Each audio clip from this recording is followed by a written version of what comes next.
है जी आसिफ। चलिए अब आगे बढ़ते हैं, बात जरा बिजली महकमे की भी करते हैं। चुपके रात दिन कुछ ना कुछ महकमे की तरफ से किया जाता है, जिस पर अगले दिन रिएक्शन आता है और बहुत सख्त रिएक्शन इस पर आता है। गुज़श्ता रोज हमने आपको बताया था कि वादी कश्मीर के अंदर, या परसों के प्रोग्राम में भी, सुबह के प्रोग्राम में हमने आपको बताया था इसी प्रोग्राम में, कि कैसे मुख्तलिफ हिस्सों के अंदर बिजली अब मीटर्ड नॉन मीटर्ड एरियाज में और मीटर्ड एरियाज में रहेगी। नए शेड्यूल के मुताबिक बिजली आपको मिलेगी। लेकिन अब हुआ क्या कि सिर्फ 24 घंटों के अंदर ही मुख्तलिफ इलाकों से नई शेड्यूल जारी होने के साथ ही शिकायतें आने लगी कि अचानक से बिजली के बिलों में या नरकों में इजाफा कर दिया गया। जो माहाना बिल लोग देते थे वो बढ़ा दिया गया है। इस तरह की शिकायत साउथ कश्मीर से, सेंट्रल कश्मीर से, मुख्तलिफ इलाकों से, श्रीनगर, गांदरबल, बशमूल पुलवामा, तराल, शोपियां, कुलगाम और आसपास के इलाकों से शिकायत मौसूल हुई।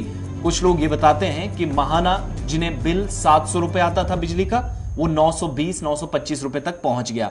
इसी तरीके से जब सेंट्रल कश्मीर के कुछ इलाकों से हमें फोन कॉल्स मौसूल होती हैं या हमने अपने लेवल पर जानने की कोशिश की, तो इसी तरीके से जानकारी हासिल हुई कि 700 से 900 के पार ये बिल पहुंच गया। और अचानक इन्हीं 24 घंटों में जब पिछले महीने का 700 बिल दिया गया, या जो तय बिल था, शेड्यूल के मुताबिक बिजली मिलती थी, लेकिन नई शेड्यूल के साथ ही एक बार फिर बिजली महकमे ने अवाम को झटका दिया है जम्मू कश्मीर के अंदर बिजली बिलों में इजाफा करके। यानी बिजली की कीमतों में इजाफा कर दिया गया है। और पीडीडी कश्मीर की तरफ से पावर हाइक के हवाले से बाज़ाब्ता तौर पर जो रियासती इंतजामिया के सामने एक प्रपोजल रखा था, उसको मंजूरी मिली है। और उसी मंजूरी के बाद सार्फिन को नए निर्खों पर अब बिजली खरीदने का सिलसिला जो है वो लेना होगा। और इस सिलसिले में काफ़ी क्लियर कर दिया गया है जी Kashmir power distribution corporation limited की तरफ से कि तकरीबन 700 से 920 के दरमियान अब माहाना बिल जो है वो आएंगी। तो कुल मिलाकर जब आप देखेंगे तो 8 से 12% की हाइक जो है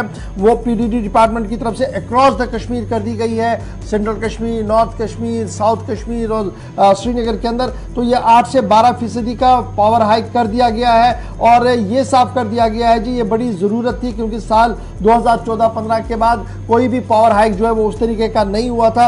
और इसलिए जिस तरीके के हालात बने हैं, मार्केट जो है उसको देखते हुए ही बिजली महकमे ने ये 8 से 12% का इजाफा अपनी बिजली के अंदर कर दिया है, जो आप वो अब खरीद रहे हैं। यानी जब आप मीटर्ड एरियाज में है, नॉन मीटर्ड एरियाज में है, तो अब आपकी बिजली की जो बिलें आएंगी वो 8 से 12% इजाफा होकर आया करेंगी। और इस तरीके से जो टैरिफ जो है वो मुतारफ कराया गया है, रेट लिस्ट जो है वो मुतारफ कराई गई है पावर डेवलपमेंट कॉरपोरेशन की तरफ से। और इसकी तस्दीक खुद आला तरीन अफसरों की तरफ से भी थोड़ी देर पहले कर दी गई है। यानी जो बिल्स आ रही थी वो टेक्निकल एरर्स नहीं थे, बल्कि अब बिल जो आएंगी वो आपको पावर हाइक के हिसाब से आएंगे। 8 से 12% का इजाफा कर दिया गया है बिजली की कीमतों के अंदर। बिजली फीस जब आप अदा करेंगे तो अब आपको उसी तरीके से देना होगा। यानी सिर्फ 24 घंटों के अंदर अंदर ये दूसरा बड़ा फैसला इंप्लीमेंट कर दिया गया है सूबा कश्मीर के अंदर सूबाई इंतजाम